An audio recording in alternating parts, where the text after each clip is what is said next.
రేపే మరణిస్తానన్న ఆలోచనతో జీవించు, శాశ్వతంగా ఉంటానన్న భావనతో విజ్ఞానాన్ని సంపాదించు. గాంధీ గారి వాక్యం అట ఇది.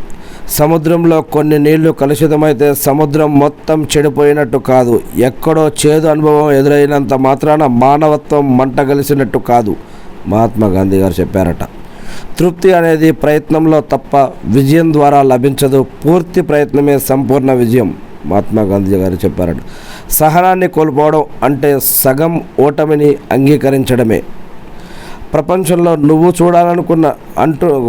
చూడాలనుకుంటున్న మార్పు తొలుత నీతోనే మొదలవ్వాలి.